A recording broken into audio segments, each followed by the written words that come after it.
ఇది వచ్చేసరికి last Friday vlog అనమాట. యాక్చువల్లీ ఇక్కడ నేను అమ్మవారికి శారీ కొన్నాను. సో, శారీ ఇద్దామని చెప్పి బుధవారం రోజు వెళ్ళాను. సో, వాళ్ళు ఫ్రైడే ఎవరు ఇవ్వలేదు శారీ. మీది కావాలంటే ఫ్రైడే కడతామని చెప్పారు. సో, మేము ఫ్రైడే బుక్ చేసుకున్నాము. ఆ రోజు ఇట్లా శారీ కట్టడానికి ముందు ఇట్లా అభిషేకం చేస్తాము. అభిషేకానికి మీరు ఉండాలి కంపల్సరీగా అన్నారు. సో, ఫ్రైడే రోజు ఎర్లీ మార్నింగ్ లేసి పిల్లల్ని స్కూల్‌కి పంపించేసి మేము ఇట్లా టెంపుల్‌కొచ్చాము. ఇది వచ్చేసరికి మా ఏరియాకి దగ్గరలోనే ఉమామహేశ్వరి అమ్మవారు. ఇక్కడ శారీ ఇచ్చిన తర్వాత ఇలా మంచిగా అభిషేకం చేశారు. పొద్దున్నే లేసి ఇట్లా టెంపుల్‌కి రావడం చాలా బ్లెస్డ్ అనిపించింది. అమ్మవారికి కూడా దగ్గరుండి మొత్తం చేయడము, అక్కడ ఉన్న ప్రసాదం కూడా మేమే పంచాము. మేమే బాక్సుల్లో పెట్టించాము అందరికి. ప్రతి ఒక్కటి మేమే దగ్గరుండి అన్నీ చూసుకున్నాము. పంతులు గారు కూడా నీట్‌గా దగ్గరుండి ఎలా చేయాలి, మీరు ఏమేమి తీసుకురావాలి, మీరు ఒకవేళ తేకపోతే మేమే తీసుకొచ్చుకుంటాము అని చెప్పి అన్నీ చెప్పారు. పంతులు గారు కూడా చాలా బాగా చేశారు. పూజ కానీ, అసలు డెకరేషన్ అయితే మాత్రం చాలా బాగా చేశారు. అమ్మవారికి శారీ కట్టడం కానీ, ఫ్లవర్స్, అమ్మవారిని డెకరేట్ చేయడము, ఎవ్రీథింగ్ అసలు చాలా బాగా చేశారు. సో, అందుకే ఒక వీడియో తీసి పెడదాం అనిపించి నేను అప్పటికప్పుడు మళ్ళీ అనుకోని ఒక వీడియో తీసి ఇలా మీకు లాంగ్ వీడియోలో పోస్ట్ చేశాను. మీరు కూడా ఒక మొత్తం చూడండి, చాలా బాగుంది. షార్ట్ వీడియోలో అయితే మనకి ఈ అభిషేకం మొత్తం రాదు కదా, అందుకే ఇట్లా లాంగ్ వీడియోలో అయితే పిన్ టు పిన్ ప్రతి ఒక్కటి మనకి అభిషేకం ఎలా చేశారు, ఏం చేశారు అనేది ఉంటుందని చెప్పి ఇలా లాంగ్ వీడియో ఆప్ చేస్తున్నాను. సో, మీరు కూడా చూసేసేయండి ఎలా చేశారు అనేది.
చూసారా అమ్మవారు ఎంత బాగా డెకరేట్ చేశారో ఫ్లవర్స్ తోటి, ఎంత నీట్‌గా అసల చెక్కు చెదరకుండా అసల ఆ డెకరేషన్‌కి మెచ్చుకోవచ్చు.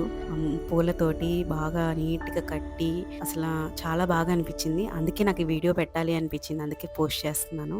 మీరు కూడా చూసి ఆ అమ్మవారికి దండం పెట్టుకొని మంచిగా బ్లెస్సింగ్స్ తీసుకుంటారని చెప్పి చేస్తున్నాను ఈ వ్లాగ్. లాస్ట్‌లో మాకు కూడా మంచిగా హారతి ఇచ్చేసి అండ్ ఆ తర్వాత ప్రసాదం ఇచ్చారు. ప్రసాదం వచ్చేసరికి పంచామృతం ఇచ్చారు. ఆ తర్వాత చక్కెర పొంగల్ కూడా ఇచ్చారు. సో, ఇవి కూడా నేను ఒక వీడియో తీసి జస్ట్ ఊరికే నాకు ఇవన్నీ గుర్తుగా ఉంటాయని చెప్పి నేను వీడియో తీసుకుంటున్నాను. చూపించినట్టు ఉంటుంది, నాకు గుర్తుగా ఉంటుందని చెప్పి వీడియో తీసుకున్నాను. అండ్ ఇలాంటి మంచి వ్లాగ్స్ కోసము, కుకింగ్ వీడియోస్ కోసం, టిప్స్ కోసం please do subscribe. Bye, thank you.